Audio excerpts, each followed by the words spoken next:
22 August 2024 रोजी दीपेश म्हात्रे फाउंडेशनच्या वतीने स्वराज्य दही कला उत्सव 22 ऑगस्ट 2024 रोजी दीपेश म्हात्रे फाउंडेशनच्या वतीने स्वराज्य दही कला उत्सव या वर्षी तिसऱ्यांदा सम्राट चौक डोंबिवली पश्चिम येथे मोठ्या उत्साहात साजरा करण्यात येणार आहे। या वर्षीचा दहीहंडी फोडण्याचा मान रिक्षा चालकांना देण्यात येणार आहे, ज्यांनी सातत्याने आपल्या डोंबिवली शहरातील नागरिकांची सेवा केली आहे आणि विशेषतः कोरोना काळात उल्लेखनीय कार्य केले आहे। अनेकदा ॲम्ब्युलन्स पोहोचवण्यापूर्वीच त्यांनी नागरिकांना हॉस्पिटलमध्ये पोहोचवले आहे। या अद्वितीय कार्याबद्दल त्यांच्या सन्मानार्थ त्यांना या वर्षीचा पहिला दहीहंडी फोडण्याचा मान देण्यात येत आहे। दहीहंडी महोत्सवाच्या संध्याकाळी गुलाबी साडी फेम संजू राठोड यांचा लाईव्ह परफॉर्मन्स होणार आहे, तर रील स्टार विनायक माळी देखील या कार्यक्रमात सहभागी होणार आहे। या वर्षीच्या दहीहंडी स्पर्धेचे प्रथम पारितोषिक 1 लाख रुपये आहे, जे सर्वांसाठी खुले आहे। द्वितीय पारितोषिक देखील 1 लाख रुपये असून ते डोंबिवलीतील मंडळासाठी आरक्षित असेल। या व्यतिरिक्त 26 ऑगस्टच्या रात्री 11 वाजता कृष्ण जन्मोत्सव पारंपरिक भजनांच्या माध्यमातून आणि पारंपरिक पद्धतीने साजरा केला जाणार आहे। तरी या उत्सवात सहभागी होऊन दहीहंडीचा आनंद सर्व नागरिकांनी घ्यावा असे दीपेश म्हात्रे फाउंडेशनचे सर्व नागरिकांना आवाहन करण्यात येत आहे।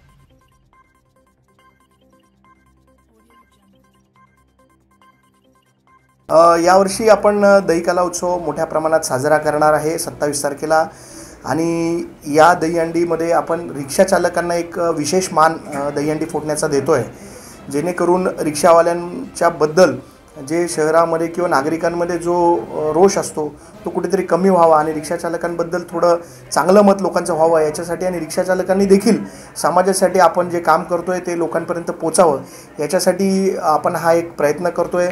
रिक्षा चालकांना एक संधी देऊन रिक्षा चालकांबद्दलचं लोकांचं मत बदलण्याचं आणि लोकांमध्ये त्यांच्याबद्दल एक चांगली भावना निर्माण करण्याचा आमचा एक प्रयत्न आहे।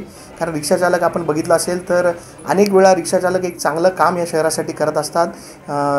ॲम्ब्युलन्सची व्यवस्था नसेल तेव्हा पेशंटला हॉस्पिटलपर्यंत पोहोचवणं, त्याचबरोबर काही लोकांचे दागिने जेव्हा ह्याच्यामध्ये राहतात रिक्षामध्ये ते परत देण्याचं काम किंवा अनेक वेळा इमर्जन्सी सिच्युएशनमध्ये रिक्षावाले चांगल्या पद्धतीने काम करत असतात, तर त्यांचं हे काम लोकांपर्यंत पोहोचवण्यासाठी आमचा एक प्रयत्न आहे। आपण या वर्षी महिलांसाठी तर दरवर्षीच आपण हंडी करत असतो, पण एक महिला सुरक्षा हंडी असं आपण या हंडीला एक नाव दिलेलं आहे आणि ती महिलांच्या माध्यमातून ती हंडी फोडली जाणार आहे आणि महिला सुरक्षिततेचा एक संदेश सर्वसामान्य माणसापर्यंत पोहोचवण्याचं आणि समाजामध्ये जनजागृती करण्याचा एक आम्ही प्रयत्न करणार आहे। मी एक पत्र तयार केलेलं आहे। आपण बघत असाल तर आपल्या शहरामध्ये रस्त्याचं रुंदीकरण झालेलं नाही, रस्ते अरुंद आहेत आणि या अरुंद रस्त्यांवर दरवर्षी सर्वच पक्षाची लोक मोठ्या प्रमाणात कमानी उभारत असतात। मी स्वतः एक निर्णय घेतलेला आहे की मी कुठल्याही प्रकारच्या कमानी जोपर्यंत रस्ते रुंदीकरण होत नाही तोपर्यंत या शहरामध्ये उभारणार नाही, जेणेकरून लोकांना ट्रॅफिक आणि धोकादायक स्थिती निर्माण होऊ नये। आपण बघितलं असेल तर या कमानींमुळे मोठ्या प्रमाणात शहरामध्ये ट्रॅफिक जॅमची समस्या लोकांना सहन करावी लागते आणि मी माझा निर्णय तर घेतलेलाच आहे, परंतु मी एक खुलं पत्र देखील सर्व पक्षांना लिहिलेलं आहे की या कमानींचा जो पाऊस पडतो आपल्या शहरामध्ये आणि त्यांच्यामुळे जी ट्रॅफिकची समस्या निर्माण होते त्याच्यासाठी आपण सगळ्या पक्षांनी एक जबाबदारीने वागलं पाहिजे आणि या शहरामध्ये कुठेही कमानी उभारल्या नाही पाहिजे अशी विनंती मी सर्व पक्षाच्या लोकांना करणार आहे। कसं स्वरूप असणार आहे? मोठा असणार आहे। सेलिब्रिटी गुलाबी साडी फेम संजू राठोड हे जे खूप फेमस कलाकार आहेत हे देखील आपल्या कार्यक्रमामध्ये लाईव्ह परफॉर्म करणार आहेत। त्याचबरोबर विनायक माळी अनेक सेलिब्रिटी आपल्याला सरप्राईज सेलिब्रिटी देखील इथे या कार्यक्रमामध्ये सहभागी होणार आहेत।